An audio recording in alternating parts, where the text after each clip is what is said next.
natural.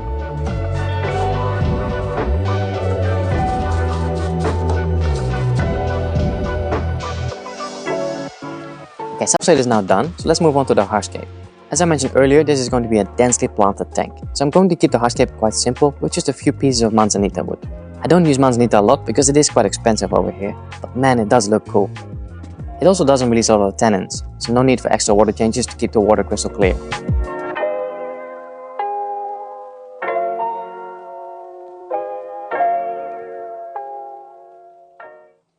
Then moving on to the plants.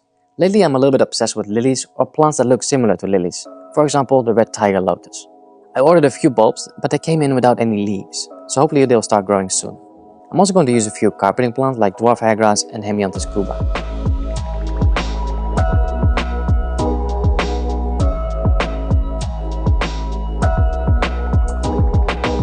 In the background I'm planting a couple smaller varieties of Amazon swords, as well as a beautiful reddish cryptocoryne. I just remembered I also have a red tiger lotus in this shallow tank, so I'm going to move this one over in case the bulbs don't do anything.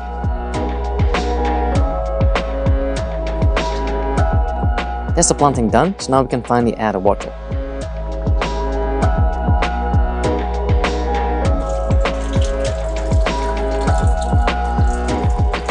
While the tank is filling up, I can install the in and outflow of the filter as well as the CO2 diffuser.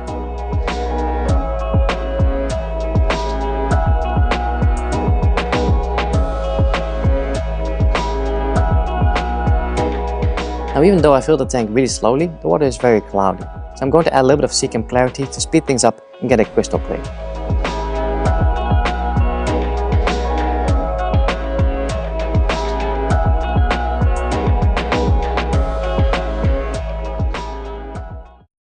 Five days have passed since the tank was planted, and overall things are going well. A few plants have started melting, but this is quite normal in a new setup. I'm also seeing a lot of new growth already, so I'm happy.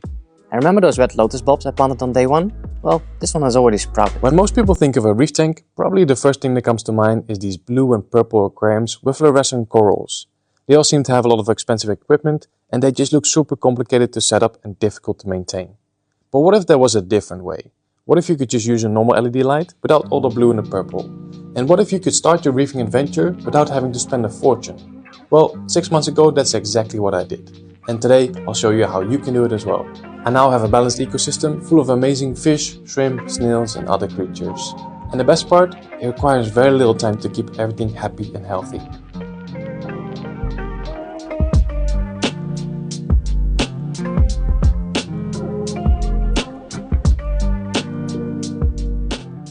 So this is an Aquascape line 60. Used to have this as a high-tech planted tank, but we're now going to transform it into a reef tank with the exact same equipment. So the same light, same filter.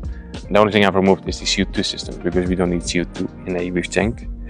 In terms of the size, it's 60 centimeters from left to right, which is like 23.4 inch.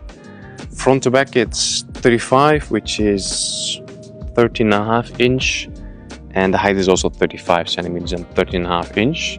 So equipment wise it's not that special. I mean, the light is a freshwater planted light basically, which should be able to grow macroalgae and soft corals as well. And then inside the cabinet I have an Aquascape Biomaster 600 thermal. So this is quite a large filter for a 60 centimeter aquarium, but I do want to have quite a lot of flow in a reef tank. So the main purpose of this filter is not so much the filtration, it's more to provide a lot of flow. I could use a smaller filter, then I would have to add like a wave maker, for example, you know, but I know these things are a little bit ugly. I don't want to see all these black things and black wires in the aquarium. I want to keep it as minimalistic as possible. So just a large filter to provide a lot of flow. And then I also use a clear in and out flow just to keep it very clean. Now, I'm sure some of you that are watching are thinking, Mark, what about a protein skimmer? Like, don't you need a protein skimmer in reef tanks and some other more complicated equipment? So I like to keep things really simple, and I've been keeping reef tanks for about 3 years now, and I've never used a protein skimmer. And that's just because I like to keep really easy corals. You know, like with corals, you have soft corals, you have LPS, you have SPS, and basically soft corals are probably the easiest corals you can keep.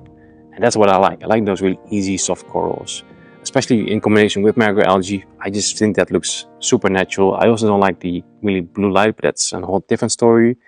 So basically, I think if you keep really easy soft corals with macroalgae, there's no need for a protein skimmer. But yeah, enough talk. Let's get to work. I want to get started on the... Okay, maybe getting the mixed sizes wasn't the best idea because this rock is absolutely massive. I do think it's because this stuff is porous, it should be able to break quite easily, so maybe we can just smash this one into smaller pieces. Now, because the tank is sort of like freestanding, I think we have two options in terms of the layout. We can go for an island composition, so just have a rock structure in the center, keep the left side and the right side a little bit more open. Then we can also view the tank from both sides, you know. Or we can go for a V composition, so just have rock structure in the in both corners, and then kind of keep the center a little bit more open. Then we can also have, you know, fish can have a territory on one side and fish can have a territory on the other side. Yeah, I'm not sure yet at this point. So like I said, I've never used these reef rocks before, so I'm actually quite excited to